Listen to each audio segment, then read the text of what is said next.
Okay, welcome to Math 150, Section 1. We'll call this lecture 12, Multivariable Calculus 2021. So what we're going to do today is we're going to talk about directional derivatives. We're going to talk about notation. And then if there is any other questions that people want to do, I'm happy to do those. If not, I'm going to continue and try to review Calc 1, Calc 2 material, try to review some material that we'll be seeing later in the semester. So is there anything in particular people want covered today from the lecture? Yes?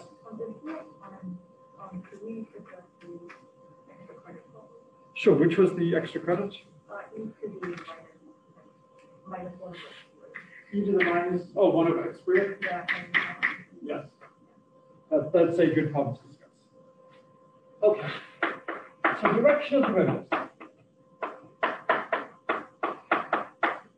So to some extent, directional derivatives are clearly a subject that does not have an immediate analog in one dimension, because in one dimension, there's really only one direction you can move. So you have to have at least 2 dimensions before you start having choices. Oh, interesting, it just flipped right now how it's adjusting the screen size, right in the middle of the lecture. All right, so, I'm drunk, okay. So, where have we seen directional derivatives so far?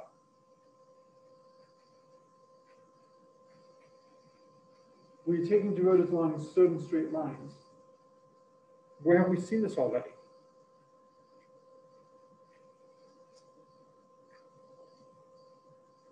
So we've seen this with partial derivatives.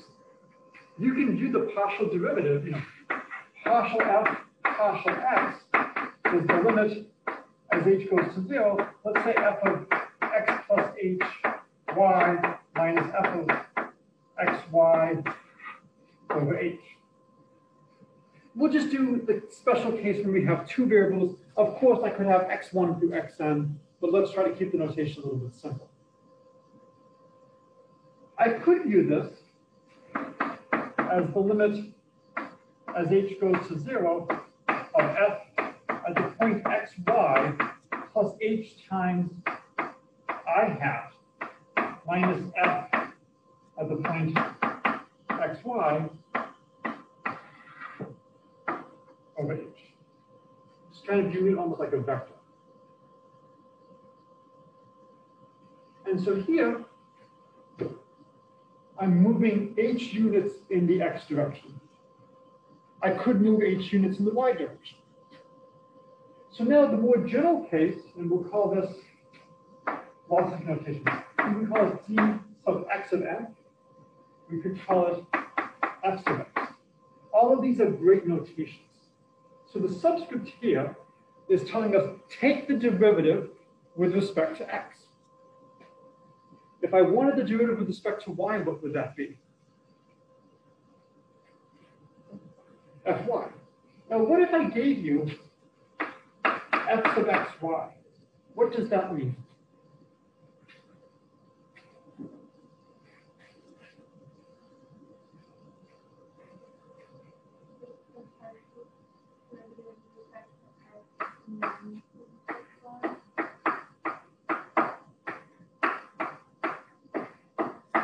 So what it means,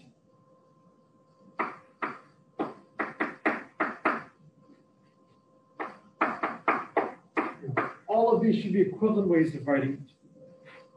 We read from inside outside. We first take the derivative with respect to x, then with respect to y. Could we have defined it the other way, where this means first take the derivative with respect to y and then with respect to x? Could we have made that our definition? Absolutely. It's a definition. You have your choice of notation. What would be a wonderful theorem to be true about this function and this function? What would you love to be true? That they're equal. So if they're equal, why is this nice? Then it doesn't matter which way you define it. If they're equal, it doesn't matter which order you do it. And so there is a theorem that so long as the second partial derivatives exist in our continuous, then you can interchange. And so equal if exist and continuous. And again, the whole point of this is to have good, concise notation. That is the goal. We want to be able to quickly look down and see what's happening. If we are in a fortunate situation where the partial derivatives are continuous, then it doesn't matter which order we do the derivative. That's not always going to be the case, but for the most part in this class, that will happen. For many things, this will happen. Now, the directional derivative,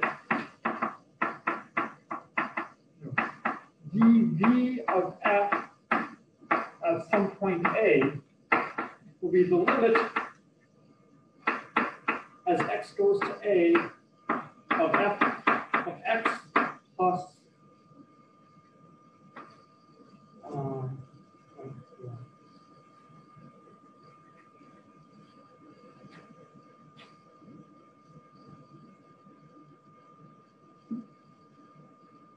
the limit as h goes to 0 of f of a plus hb minus f of a over h. This is how I want to define it. So we take our point and we move h units in the direction of v. And we divide by h, and then we take the limit as h goes to 0. And it turns out, after calculation, this is the same as the gradient of f at a dotted with v. Is there anybody who likes to go back to the definition of the derivative to actually do a calculation? No. Right? The whole point of the definition is so that you can define it. So I'm seeing some people trying to squint, so I will raise the board. You're welcome. So I hate definitions for doing calculations, but for theory, it's often very nice to have. So you have the theoretical definition, and then you look for the consequence which you can use in practice. Oh, well, this is nice. I know how to calculate the gradient of f. That's just the partials. Those are my special directions. And then I dot it with my vector v. I can change the value of the directional derivative by rescaling v. If I multiply v by a factor of 4, I'm going to increase this by a factor of 4. If you want, you can play the game of tracing the consequence. If I replace v with a factor of 4 here, I could incorporate that 4 into h, and put a 4 over here, and then multiply by 4. And see that that would be the same as just rescaling things by a factor of 4. What might you frequently assume about the vector v? Often assume what is true about the vector v. Its length is 1. So we often assume the length of v is 1. And in fact, that's exactly what we did in the original partial derivatives. We moved h units in the direction of a unit vector along the x-axis, in the direction of a unit vector along the y-axis. It's very convenient in a lot of these formulas to assume your vectors have length 1. We are not going to cover in this course what happens when you talk about your parametrizing curves and a lot of paths of particles. If you do physics, they do a lot on this. And there are certain factors that you have to include that depend on the speed of the parameterization of your curve.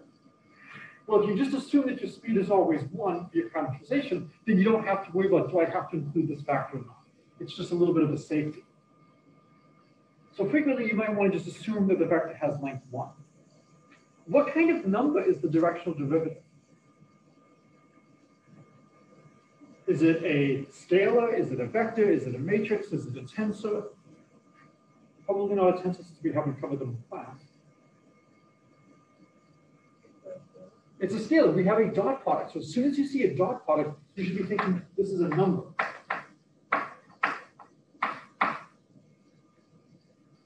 And so it's basically giving you, some information about the magnitude of change in a given direction. What do you think must be true if you are at a maximum? What must be true about the directional derivative?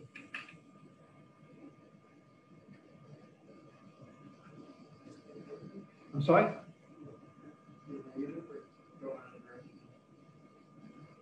Well, let's say I'm at an interior point and I want to be at a maximum. What should be true about the directional derivative if I choose any direction?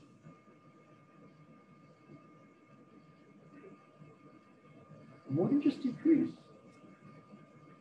In one variable calculus, what's true when you're at a maximum? What's true about the derivative? 0. What I can do is, if I have an interior point, just take a straight line curve, and I will reduce it to a one-dimensional problem. So if I have a straight line, I'm a one-dimensional calculus problem. What must be true about my derivative at a maximum? 0. What must be true about the directional derivative at a maximum? Also 0. So no matter what direction you choose, the directional derivative should be 0 at a maximum. It should be 0 at a minimum. The only time that's not the case is if you're at the boundary. Because if you're at the boundary, you don't necessarily have that full freedom of movement. So at interior max min, all directional derivatives are 0. And so this is a nice way of just formally stating something we've been doing. That if we want to be at a maximum or minimum, then no matter what direction you choose, you shouldn't be seeing any change. You shouldn't be seeing any positive growth. You should be seeing instantaneously the 0 for the derivative. Okay. Any other questions about this? So now, if we want to calculate a directional derivative, we need several pieces of information. To compute a directional derivative, we need the following. The function,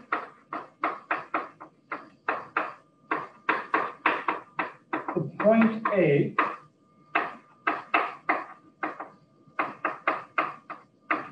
and the direction B. And once we have all of these, the directional derivative is just the gradient of f at A dotted with B. I love this notation.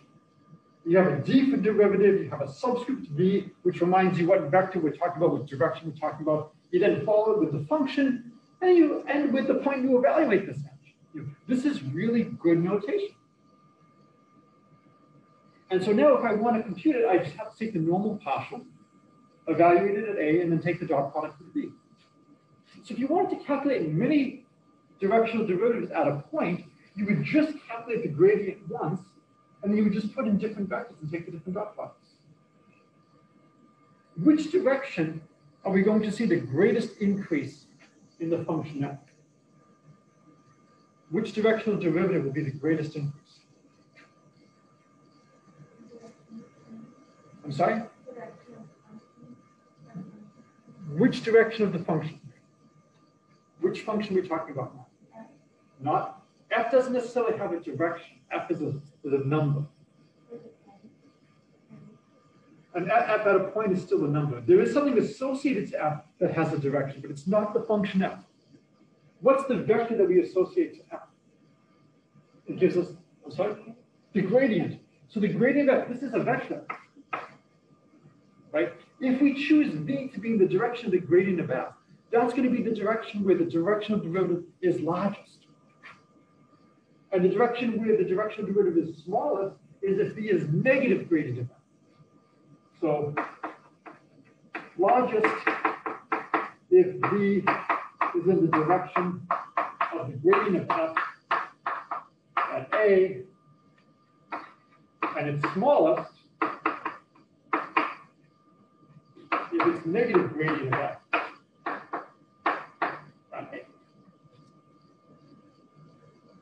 So again, this just reminds us of the language we've been using before. The gradient of f is pointing in the direction where the function is changing the fastest. Well, if I want the directional derivative to be as large as possible, this is equal to the magnitude of the gradient of f at A times the magnitude of b times the cosine of the angle between the gradient of f at A and B. If I'm choosing B to be unit length, this part here is fixed. The only thing that's varying is the cosine of the angle. So if I want this to be as large as possible, I want V to be in the direction of the gradient vector. All right, so this is the directional derivative. Any questions about the directional derivative?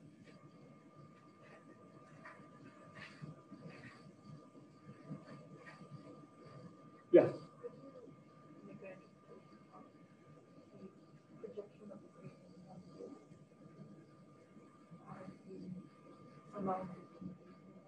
Yes, so if the gradient of f is like this, and your vector v is like this, we're seeing how much of the gradient is in that direction. And so I can write the gradient of f at A as some multiple of v plus some multiple, and then this is where it gets a little bit interesting, of I'll call it v perpendicular, which is a vector perpendicular to v. And so this is going to be related to how much I have in that direction. And in linear algebra, they'll do a lot with something like this.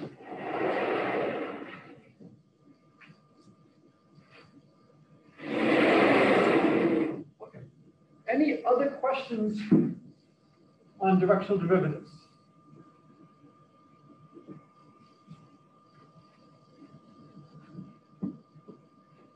So of course, one of the reasons we care about this is the language for Lagrange multipliers and finding extreme or finding candidates for maximum and minimum.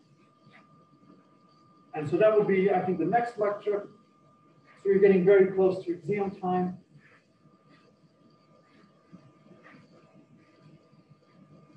And then the proof of the formula that I just erased as to how you actually calculate the directional derivatives, it is a consequence of the chain rule. And that's one of the reasons why we care so much about the chain rule, is one of the many things it gives us is the directional derivative. Okay. So here is a wonderful function. F of x is e to the negative 1 over x squared if x does not equal 0, and 0 if x equals 0. And when we're done, I'll do maybe a little bit of mathematics to just show how you can try to get a sense of what this looks like. If you plot this function,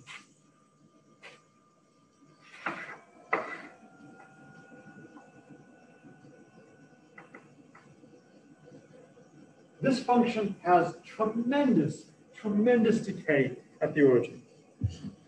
And if you think about what's going on, take x to be a small number like 1 over 100. And this is e to the negative 1 over 100 squared. That's e to the negative 100 squared. Wow, e to the negative 100 squared is small. Make x even smaller, make it 1 over 1,000. Now you have e to the negative 1,000 squared. Make x 1 over 1,000,000, and you have e to the negative 1,000,000 squared. This function decays rapidly. So the question becomes, how rapidly? So one of the big things we're going to do later in the semester is Taylor series. And so it's never bad to have some foreshadowing and see what's going to come. And the idea is to try to replace a complicated function by a simple one.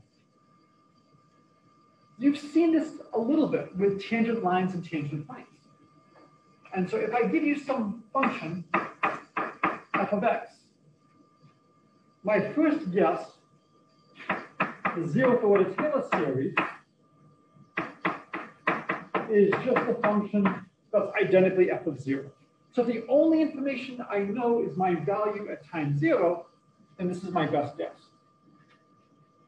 Imagine you can have more information than just where you are at time 0. What's the next piece of information you would love to have?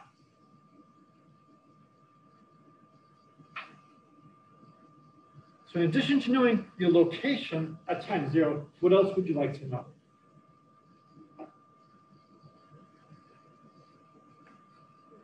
Your speed. So the first order Taylor series, T1f of x would be f of 0 plus f prime of 0 times x.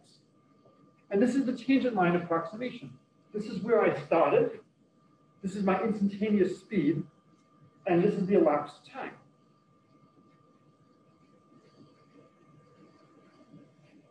This is the extra credit problem you asked about, correct? Yeah. So if I could give you more information, in addition to knowing location and speed, what else would you like to know? Well, we're in one dimension right now. And so if I give you the speed, to some extent the speed does have direction, because if it's positive, I'm going in this direction. If it's negative, I'm going in the other. So after speed, what would you like to know? The acceleration. So speed is the change in motion. Sorry, speed is the change in location. Acceleration is the change in speed. So the second order Taylor series, T2f of x would be f of 0 plus f prime of 0x plus f double prime of 0 over 2 factorial x squared. And so we're putting in more and more information. Why do I have a 2 factorial? When I take 2 derivatives, 2 and then 1 is going to come down, it's going to cancel the 2 factorial. And so if you do a little bit of algebra, you see when x equals 0, the only term that survives in any of these is the f0. If you now take the first derivative, well, this is a constant term, so it vanishes. For both of these, they have the same linear term. When you take the derivative, you just get f prime of 0 because the x goes away. And in here, you'll have a 2x.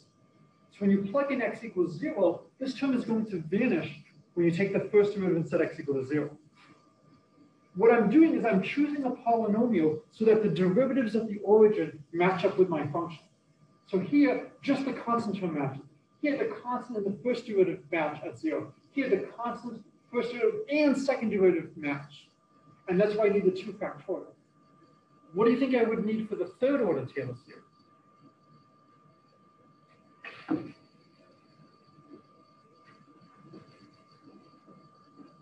What do you think we would need for the third order Taylor?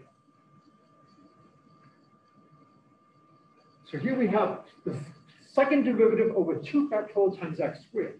What do you think the third derivative, the third order Taylor series would need? Should be something involving the third derivative. What would you guess? The third derivative at 0 divided by 3 factorial times x cubed. And then when you take 3 derivatives of that, the x cubed goes to 3x squared, then to 3 times 2x, then 3 times 2 times 1, and that will perfectly cancel the 3 factorial. And so you get what's called a Taylor series. And so we will say the Taylor series will be the sum, n goes from 0 to infinity, the nth derivative at 0, x to the n divided by n factorial. And there's a lot of questions here. Does the series converge? If it converges, for what values of x does it converge? And does it agree with the original function? It turns out that in real analysis, you can have terrible, terrible functions. We've already seen examples of functions that have partial derivatives that exist but are not differentiable.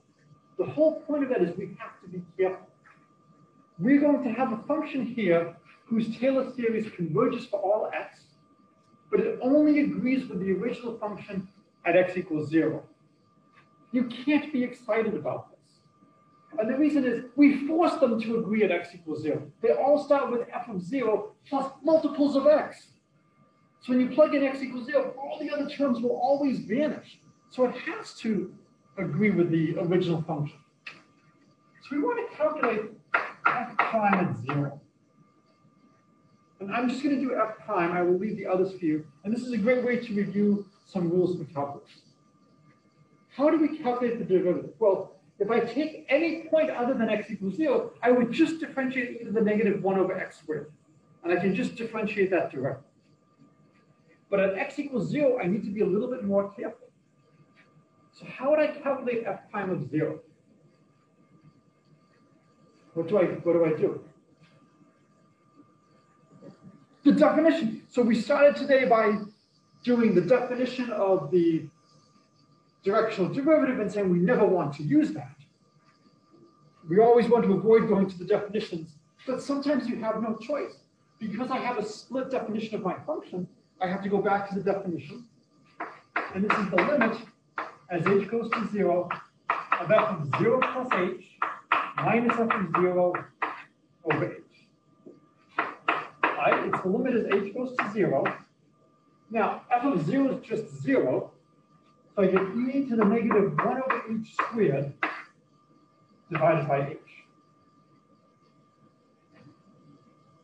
There's a couple of ways to handle this.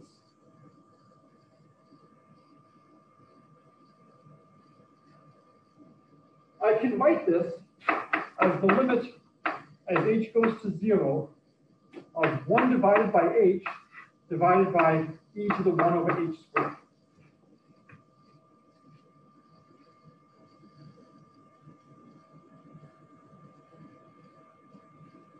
I'm just trying to find a way to make the algebra a little bit clean. What rule do you think I might use to take the derivative? Oh, I'm sorry, to take the limit.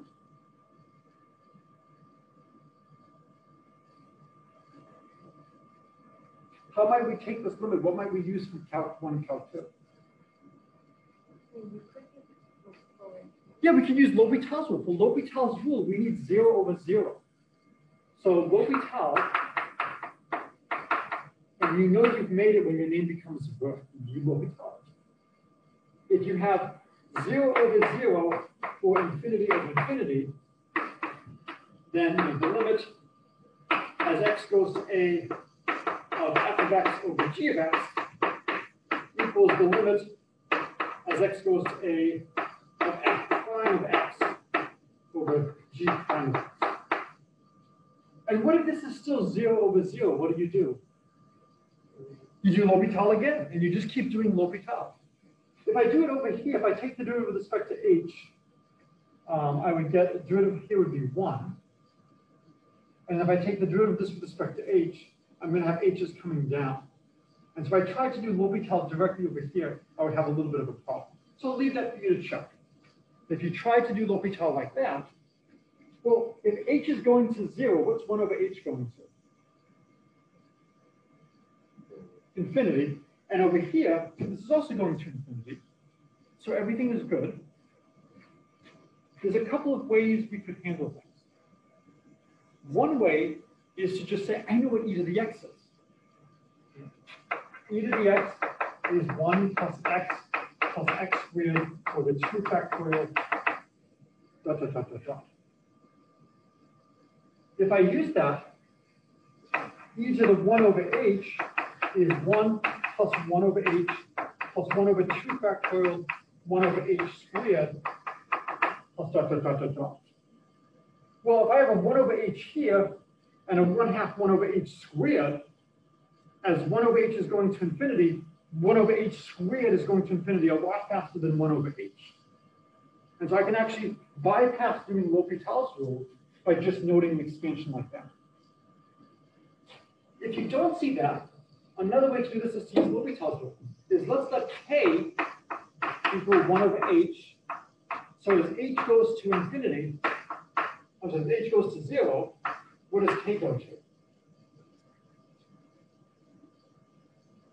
Infinity. And so now this is the same as the limit as k goes to infinity of k over e to the k squared. And that's much better set for L'Hopital's rule. And now when we L'Hopital it, it's the limit as k goes to infinity.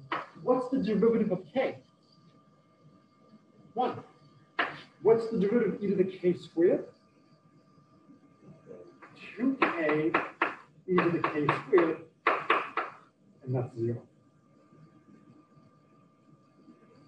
So we've just shown that f prime of 0 is 0. With a little bit of work, you can show that all of the derivatives are 0 at 0. So theorem, each derivative is 0 at 0. This is terrifying. At time 0, I'm 0. My speed is 0. My acceleration is 0. The acceleration of my acceleration is 0. Every derivative is 0. And yet, as Galileo once asserted, it moves. But as time passes, we move away from the origin. It's incredible.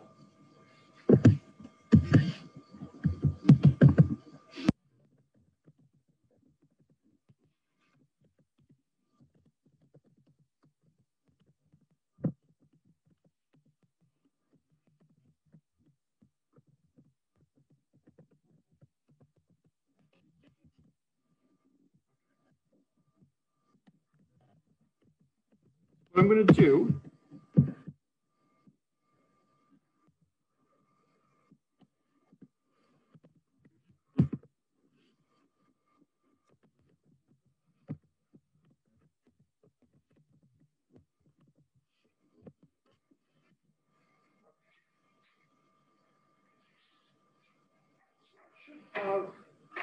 in what case?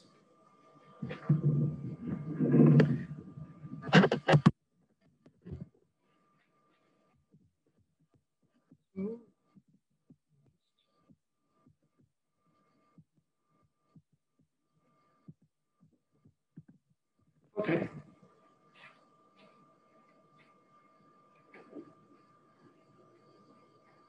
So this is coming down. I've just written some mathematical code. So f of x, I'm defining it. If the absolute value of x is not 0, the function is either the negative 1 over x squared, otherwise it's 0, and I'm plotting it. Now, one of the wonderful things about Mathematica is you can put in this manipulate feature. And I have x goes from negative 1 over c to 1 over c, and I'm going to allow myself to vary c. And so if I come over here, I've initially set c to be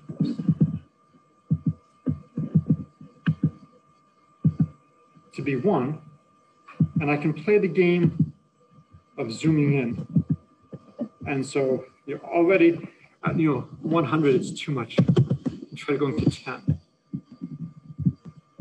So I'll just zoom out, I'll rerun it. So here I'm taking C to be 3.77, and look at how rapidly it's dropping off. This is 2 times 10 to the negative 9. It's essentially plummeting down. This function dies. Here it's at 10 to the negative 20, 10 to the negative 41.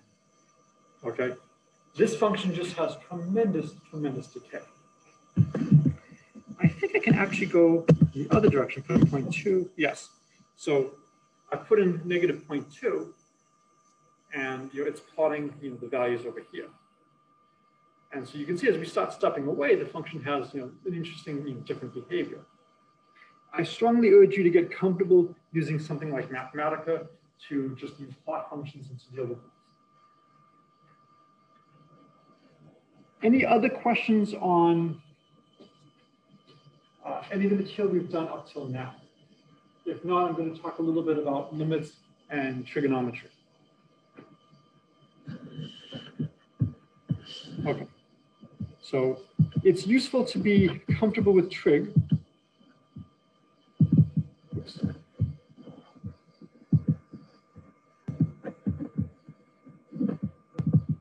Okay. So what I want to do is I just want to end today by talking a little bit about some trigonometry. And if there's time, I'll do some calculations on the board. So one of the hardest things in math is seeing the path through the algebra. If I guide you or if somebody guides me line by line, it's often not so bad, but how does someone see how to do the algebra? So I wanted to just talk a little bit, and some of this you've already seen, is talk a little bit about how we might do some algebra. So the first one is 1 equals cosine a squared plus sine of a squared, and the second one is the angle addition formulas, cosine of a plus b and the sine of a plus b. So the first identity we've seen before, this is just Pythagoras. It's the Pythagorean theorem. If we have a triangle with sides, with hypotenuse 1, and we have angle A, then we'll have sine of A and cosine of A. Just had to remember to hide the transcript so it's not showing up. I do not trust it completely with the Boston accent. So Pythagoras, cosine squared plus sine squared equals 1. We've seen that before. The other one is the more interesting one. And this is extremely useful for a lot of things. And now we're going to try to talk about the area or the perimeter of the circle. So I'm going to prove the formula in general, but it turns out for a lot of the applications, we only need a special case. We only need the special case when A equals B equals X halves. So this is basically if you want the double angle identity or the half angle identity. So if we do that, cosine of X and sine of X, well, when we just substitute in, you'll get cosine X halves minus sine X halves, and similar for the sine. Well, because we have similarities, we get cosine of X is cosine of X halves squared minus sine of X halves squared, while the sine is 2 sine X halves cosine X halves. So the goal is to try to get new information from O.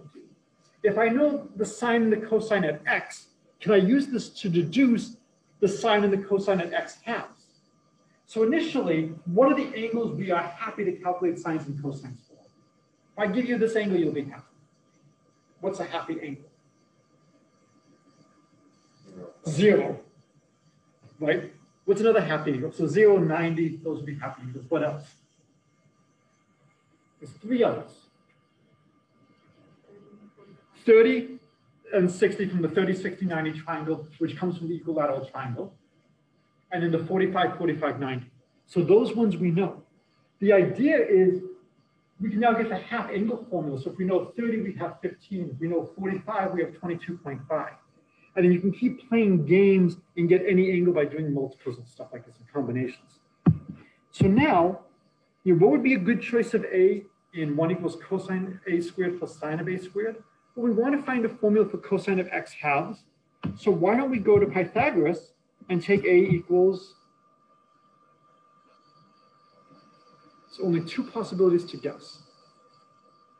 We want formulas for cosine and sine of X halves. We know cosine of A squared plus sine of A squared equals 1. What's a good choice to take for A? There's 2 candidates. I'm sorry? Well, no, we want something in terms of, we're trying to do things of X halves. And we know things at X. So there's only 2 candidates for A. But it has to be related to either what we know or what we want to know. So we know cosine of X and sine of X. We're assuming we know that, and we want to figure out cosine of X halves and sine of X halves. What would be a good choice for A? –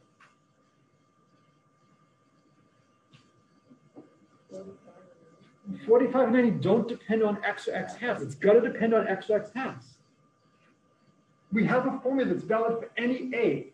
Right now, the action is happening at either X or X halves. So those are the 2 candidates.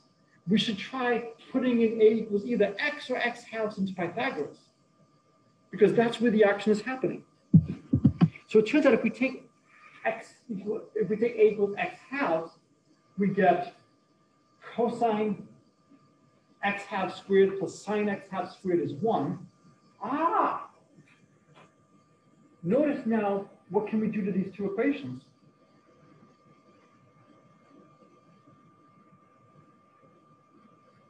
Look at these equations. What could we do to the 2 of them? I'm sorry, subtract and add. And that would allow us to get cosine or sine of X halves in terms of the things we know. So again, because we're trying to understand what's going on at X halves, given knowledge at X, it's natural to take either A equals X, which is things we assume we know, or X halves, which is what we're trying to get to. And when you look at these, you see these 2 will cancel. So if we add, you get cosine X plus 1 is twice cosine X halves. And so when you finish, you get cosine X is 1 plus 1 equals 2 cosine X halves. So can you solve for cosine of X halves in terms of cosine of X? Yeah. What's the first thing we should do? Divide by 2, and then take the square root. So this is a very special case of solving a quadratic. We're trying to solve for the cosine of X halves, and we get a formula for the cosine of X halves in terms of things we already know. And so we get the cosine of X halves is cosine of X plus 1 over 2. And similarly for the sine of x halves, you get the sine of x halves is the sine of x divided by the square root of 2 cosine x plus 1 when you do all the algebra.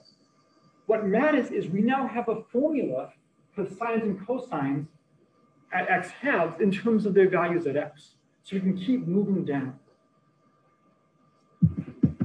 And so let me just talk a little bit. I've done this proof before. You're trying to prove what is cosine of a plus b, what is sine of a plus b. A lot of this is trying to figure out how do you draw the auxiliary lines. This is one of the hardest things, but we like right angles. So if I have my angle A and my angle B, well, if I draw straight lines down here, that's a right triangle, that's great. If I draw the line from here to here, that's a right triangle, that's great. And there's one more right triangle that I can draw, is just coming straight down like this. So these are three natural things to draw. And now that I have these, I want to just start chasing things down and seeing what everything is. And so again, we have lots of right triangles. The more right triangles, the better, because we know the Pythagorean theorem.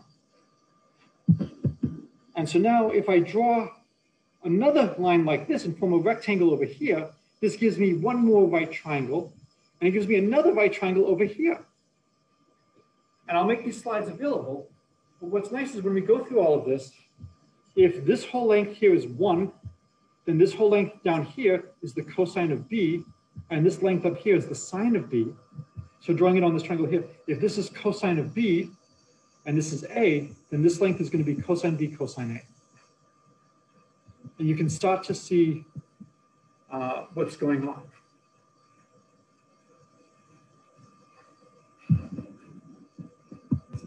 And so, just going through things a little bit more carefully, playing with some angles. If this is angle A, if this is 90, if this is C, then this angle here has to be C as well. Since this is a right angle, this has to be A. We have a right angle over here. A plus C is 90, so this has to be C. So you can just keep tracing through all the different angles. So this is going back to hopefully some of the geometry you've seen in high school, and just chasing where all the different angles are. And so if you start going through this, it turns out that this angle up over here, this is angle A. And if this is angle A and the hypotenuse is the sine of B, then over here, this would have to be sine of B cosine A, and this would have to be sine of B sine of A. And so the cosine of A cosine of B goes all the way to here. The cosine of A plus B goes to here. So if I just subtract this bit over here, I'm going to get what I want. And that's how you would prove the cosine formula. And similarly, by looking at the length of this from here and then the length from this over here, that's how you would get the sine formula. So why might we care about all of this? So, in an ideal world, Pi Day would have actually fallen on a day when we had class and we could actually eat pie. So later in the semester, maybe when things relax a little bit more, we'll have our own celebration. Let's try to calculate the area or the perimeter of a circle. So one idea is to take figures and inscribe and circumscribe. And as you have more and more sides, it should converge to the area, it should converge to the perimeter. So here is the square inside and the square outside. And then here is I just bisect the sides. So from the square, what would I get next?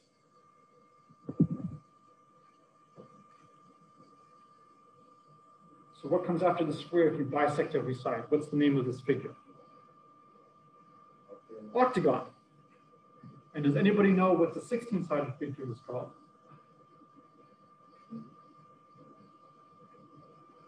There's a name for it. Decaheck, I don't know. But there is a name for the 16-sided, and the next one would be how many sides? And then 64.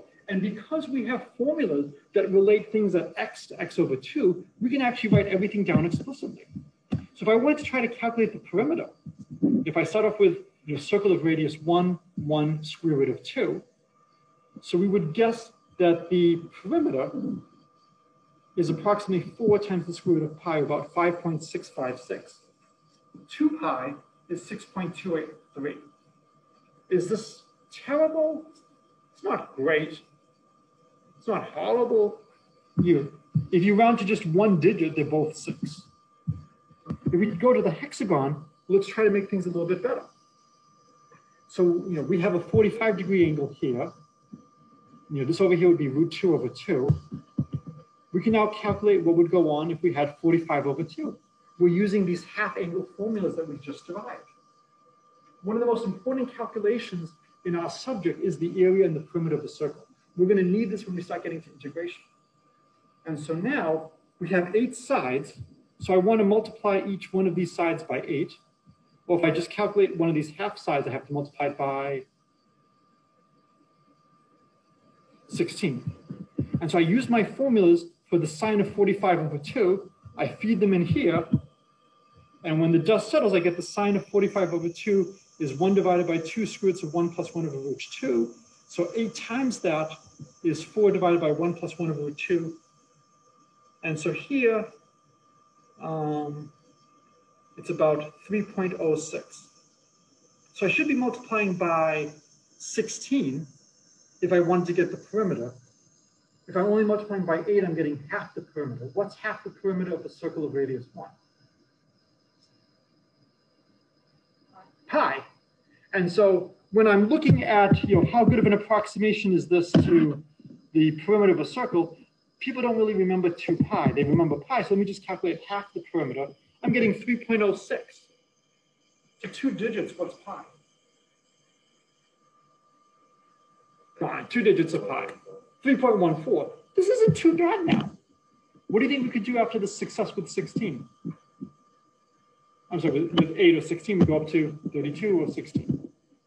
And so here is a sequence of approximations. And so we have 3.06, 3.12, 3.13655, 3.14033.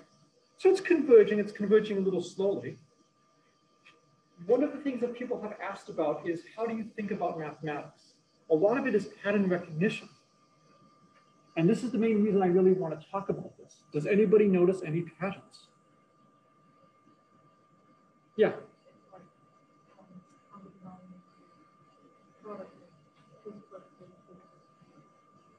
Okay.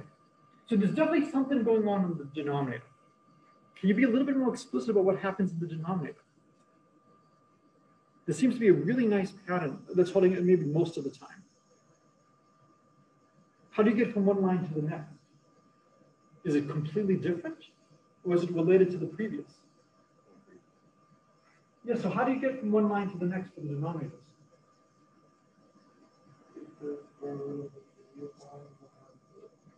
Not the square root of the previous line, the square root of the largest factor from the previous line, and then add 2. As you keep that factor, take the square root of that, and then add another, the square root of the largest factor, and keep going like this. You always seem to have a 2 over here. Any connection between this number in front of the square root and the number of sides? Yeah, it looks like it's half. So do you think you could calculate or conjecture what would happen if we had 128 sides? What would this number be over here? Instead of 32, it would be, then you would have the square root of 2 over all of this crap, and you would have one extra factor in the denominator, which would be 2 plus the square root of this crap. Does it look at all clear that this is converging to pi? No. The other thing is, how many people have watched Sesame Street? Do you remember one of these things is not like the other? They would show you 4 things, and depending on how young you are, it could be a real challenge when you see a baseball bat, a catcher's mitt, a first base, and a dinosaur as to which of the 4 doesn't belong. When you look at these, does one of these formulas look a little bit different than the others?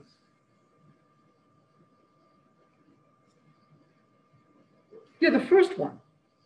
So is there something special going on in the first one, or is the first one really the same as the later ones if I just do some algebra? And so, I'm going to just go like this, so you can always hit, pause in the video. If you go through this and if you multiply by 1 in a clever way, we actually know what it should be. We could go backwards and conjecture. And when you do the algebra, at the end of the day, you can actually rewrite it so it looks exactly like the other stuff. And so when we do that, we can still get it to look pretty good. Okay. So I think this is a good place to stop.